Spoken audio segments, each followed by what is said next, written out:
Ayun guys, yun. Nandito nga pala ako sa sa hospital ngayon Pabiyahe ako ng papuntang hospital. So, humihingi ako ng tulong sa lahat ng mga nakakapanood ng video ko dahil yung anak ko po ay 2 beses na sa Tagkayuan nagbalik at ngayon po ay isa dito sa Magsaysay Lopez.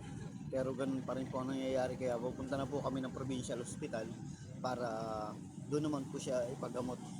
At sana po sa lahat ng mga kapanood ng video ko, kunting tulong lang po hihingin ko sa inyo. Sana naman po ay yung kunting tulong niyo po, malaking bagay na po yun para sa amin. Para sa kagagaling ng aking anak. Sana po matulungan niyo po ako. Yun lang po at maraming salamat po sa lahat ng makakapanood nito and God bless po sa inyong lahat. And sa lahat po ng tutulong sa akin, yun, ngayon pa lang po nagpapasalamat na po ako sa inyo. Kasi hindi ko naman po ito gagawin yung humingi ng tulong sa inyo kung kayang-kaya ko naman po. Kasi talagang ubos na po talaga. Kaya humingi po ako ng tulong sa inyo, sa lahat ng mga kaibigan ko, mga kakilala ko na makakapanood itong video na to. Yun po. Sana po matulungan niyo po kami para gumaling na po ang aking anak. Yun lang po. Thank you very much po.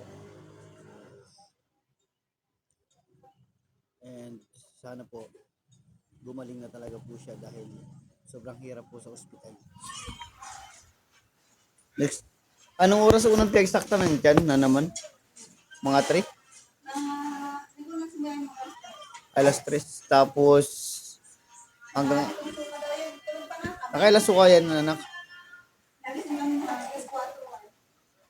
Marami sinukang dugo?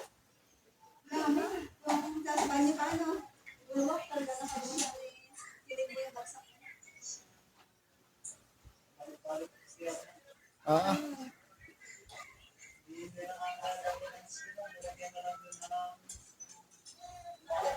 Yung lagay ng ice cream, kung nasukay natin. Kaya ano na nga siya lang na. Nahilip daw.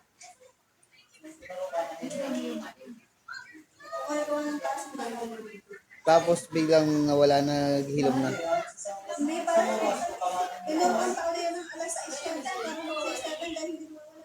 Parang dalawa.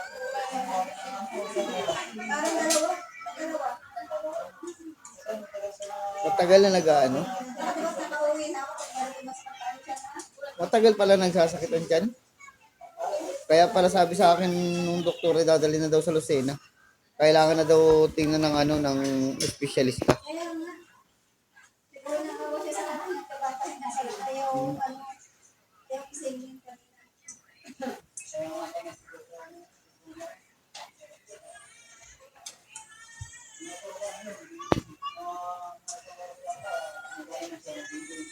Okay na. Okay na.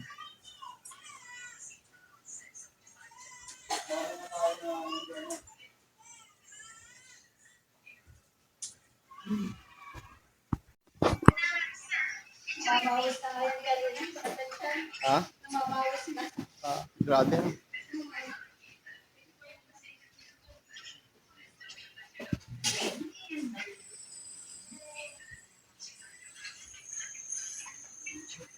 Kaya lang, kumain ka ng konti.